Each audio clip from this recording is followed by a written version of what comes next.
मेरा नाम हेमंत कुमार है। क्या करते हैं सर आप? मैं बाय प्रोफेशन टीचर हूँ और सोशल कह सकते हो कि सामाजिक कार्य भी काफ़ी करता हूँ जी। टीचर ये प्राइवेट उसमें कि क्या हाँ, सरकारी? मैं इस बायजूस में एकेडमिक हेड था। देखिए, सबसे पहले तो हमारे को बहुत ज़्यादा शर्म आती है कि हम ऐसे कंट्री, इंडिया जैसी कंट्री जो वर्ल्ड की 3rd पावरफुल कंट्री बन चुकी है, 4th इकॉनमी हमारे देश की है, उसके बाद हम ऐसी जगह पे रह रहे हैं, दिल्ली जो कैपिटल है हमारे देश की, वहाँ पे हमारे को मूलभूत सुविधाएं नहीं मिल पा रही हैं। हमेशा इनका एक नैरेटिव रहता है कि हमारे को केंद्र काम करने नहीं दे रही है, हमारे पास में फ़ंड नहीं है, हमारे पास में केंद्र ने ये कर दिया वो कर दिया, जबकि ये देश में इससे पहले भी डिफरेंट सरकारों ने रूल किया है।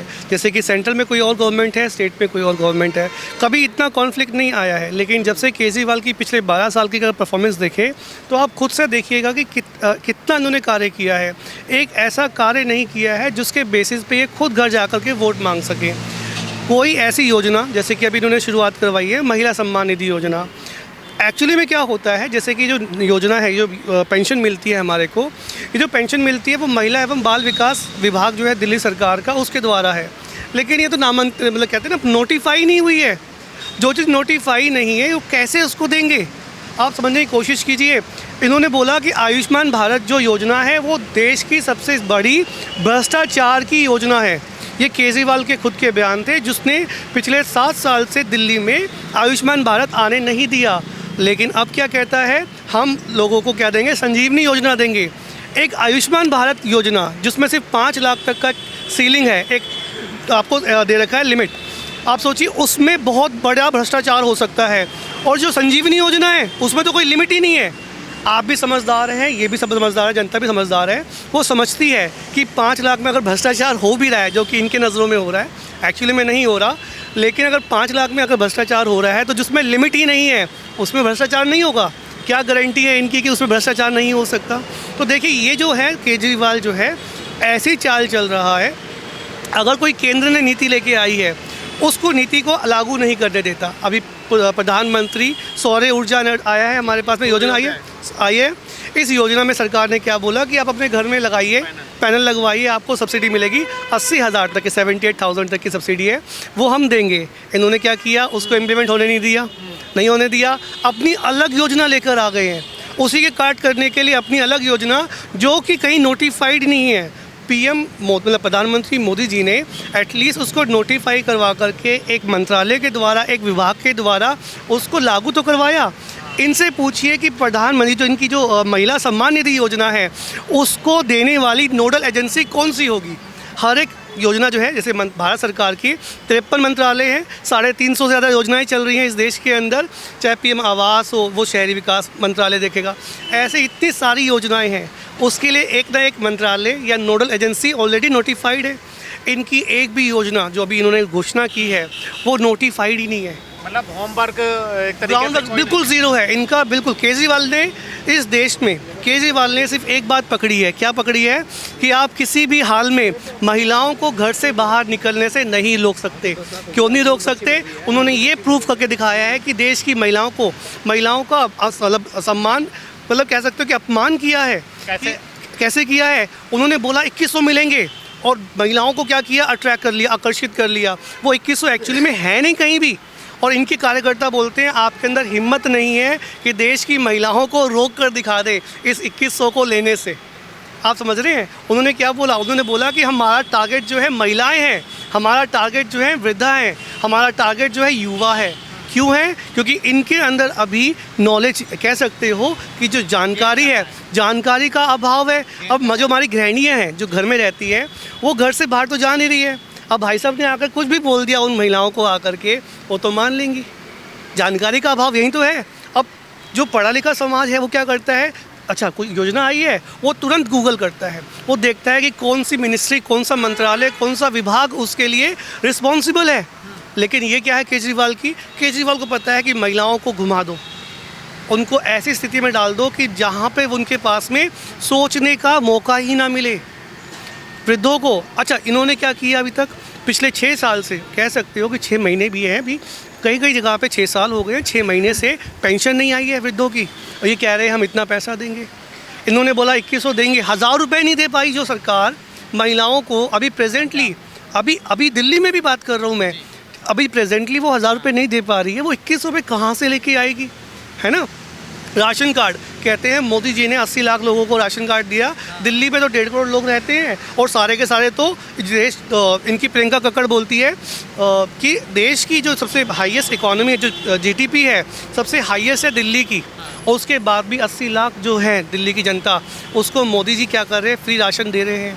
तो ये तो अपने आप में क्या हो गया, एक विरोधाभास खड़ा हो गया कि सरकार जो है 80 लाख लोगों को क्या दे रही है, फ्री में राशन दे रही है और यहाँ पर कहते हैं कि देश की हाईएस्ट जीडीपी जो है वो दिल्ली की है। तो इसका मतलब ये हुआ कहीं ना कहीं तो घोटाला है, कहीं ना कहीं तो कुछ ना कुछ गलत है जो हो रहा है। हमें समझना पड़ेगा कि केजरीवाल के द्वारा जो भी नैरेटिव सेट किया जा रहा है वो सिर्फ और सिर्फ मध्यम वर्ग और नैरेटिव कैसे बनता है? नैरेटिव सेट किया जाता है। देखिए इनके कार्यकर्ता जो है, जो केजरीवाल है, वो एक बात को बोलता है, उसने बोला कि 2100 रुपये की सम्मान निधि हम देंगे। अब इनके कार्यकर्ता क्या वो कह रहे हैं कि आइए 2100 रुपये का रजिस्ट्रेशन करवाइए और आप जब रजिस्ट्रेशन करवाओगे तो ही आपको मिलेगा। मतलब कि इनके कार्यकर्ताओं के द्वारा जो मैंने रजिस्ट्रेशन करवाया है तभी मुझे क्या होगा, वो 2100 रुपये मिलेंगे, अगर मैंने कहीं और से करवा लिया तो मुझे नहीं मिलेंगे। ये नैरेटिव सेट करने वाले इनके कार्यकर्ता हैं जो गलत तरीके से प्रोपेगेंडा चला रहे हैं। अब इन्होंने उस नंबर को लिया लोगों के, उस नंबर से क्या कर रहे हैं, इनको कॉल करके बोल रहे हैं अगर आपने आने वाले टाइम में आप आम आदमी पार्टी को नहीं जितवाया तो देखिए मोदी जी आपका बिजली काट देंगे, मोदी जी आपका पानी का बिल काट देंगे, आपको गंदा पानी मिलता रहेगा, आपके हाई वो आएंगे, बस सुविधा मुफ्त हो जाएगी। इन्होंने बोला स्टूडेंट को हम मुफ्त में बस सर्विसेज देंगे। इससे पहले भी पिछले 15-20 साल का रिकॉर्ड उठाइए, देखिए कि शीला दीक्षित जी के समय से इस देश में, मतलब दिल्ली के अंदर आप देखिए डीटीसी के फ्री बस पासेस मिलते थे जो 19 रुपये 17 रुपये, अब 35 रुपये का 6 महीने का मिलता है। अगर इन्होंने 35 रुपये माफ़ भी कर दिया तो कौन सा बड़ा काम कर दिया। ये तो स्टूडेंट को मतलब क्या है, लॉलीपॉप टाइप का देने का अलग बात हो गई है कि हम स्टूडेंट को क्या देंगे, फ्री में बस सुविधाएँ प्रोवाइड करेंगे। भाई 25 रुपये 20 रुपये 17 रुपये में तो पहले से बनता आ रहा है। एक चीज़ आप बताइए कि ये जैसे आप कहना है कि ये सब फ्री की योजना है, इनका ना कोई होमवर्क है, ना कोई रोड मैप है, और ये तमाम सारी चीज़ें ऐसे ही हवाई चल रही हैं। लेकिन आज बीजेपी का भी मैनिफेस्टो आया है, उसमें भी बहुत सारी चीज़ें कही गई हैं। उसमें भी 25 रुपये महिलाओं को देने की बात कही गई है, और पेंशन बुजुर्गों के लिए 3000, 5 रुपये में खाने के लिए अन्न, ये तमाम सारी बातें कही गई हैं। तो ये कैसे पूरी हो जाएंगी? इसमें भी तो एक तरीके से जैसे ये हो सकती हैं केजरीवाल वाली, वैसे ये भी हो सकती है। बिल्कुल सही कहा आपने, बिल्कुल सही कहा आपने। अब देखिए आप उदाहरण लीजिए महाराष्ट्र सरकार का, आप उदाहरण लीजिए मध्य प्रदेश सरकार का, आप उदाहरण लीजिए अभी जो रिसेंटली हमारी बनी है हरियाणा में। आप वहाँ देखिए किस प्रकार से बीजेपी ने पहले ग्राउंड वर्क किया, क्या उनकी इनकमिंग है, कितने उसके खर्चे हैं और कितना अमाउंट हम इन महिलाओं को दे सकते हैं। उन्होंने प्रॉपरली अपना होमवर्क किया, उसके बाद ये सारी योजनाएं चलाई हैं। तो यानी कि बीजेपी जो वादा करती है वो निभाती भी है, देती भी है।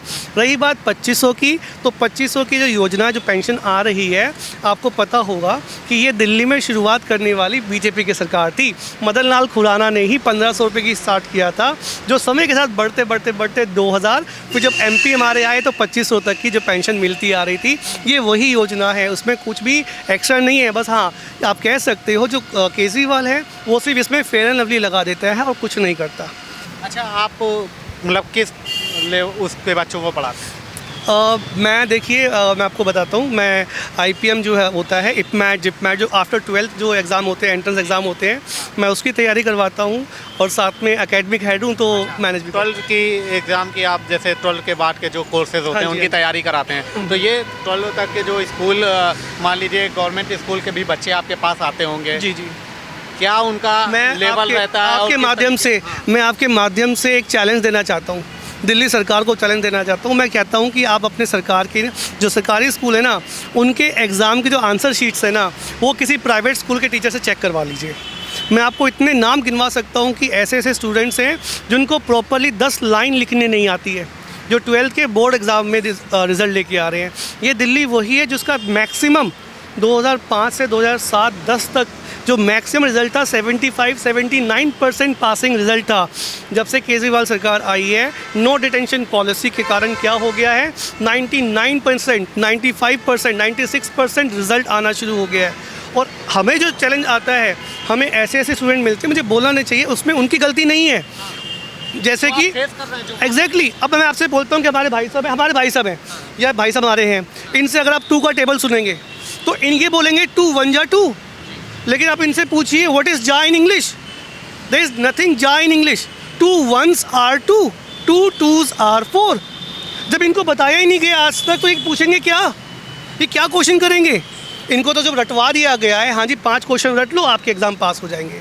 तो ऐसे ऐसे बच्चे भी आते हैं जिनके पास में बेसिक जो मूलभूत सुविधाएं हैं वो नहीं मिल पाई हैं, बस किसी कारणवश उन्होंने कुछ भी लिख दिया, टीचर्स ने कुछ भी साइन करके देख दिया, क्योंकि आप समझ सकते हैं टाइम नहीं होता उनको, इतने सारे वॉल्यूम इतना ज़्यादा है आंसर चेक करने का, उसको आप चेक करवा रहे हो टीचर से, उनके पास ऑलरेडी बहुत ज़्यादा काम है, इलेक्शन में उनकी ड्यूटी लगेगी।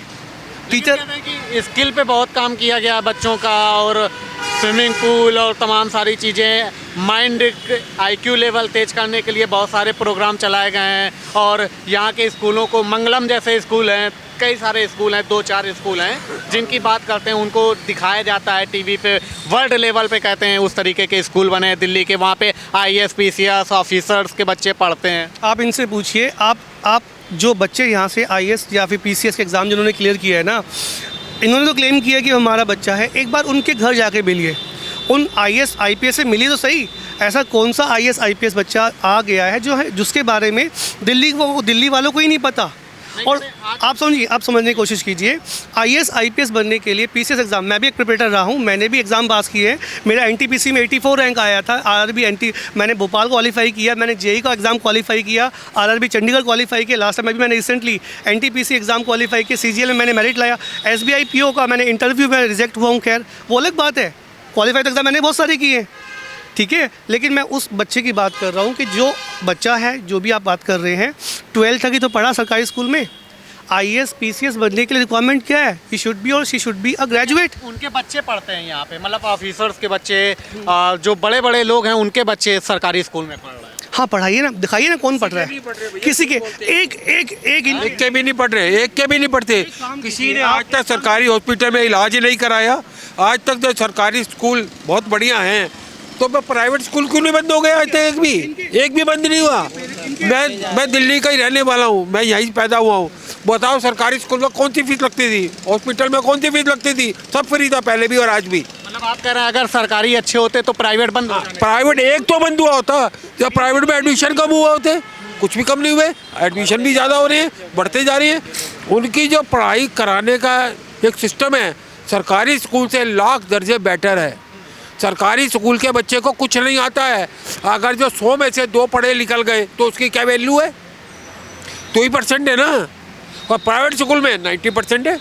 आप कौन से अच्छे हैं आप बताइए?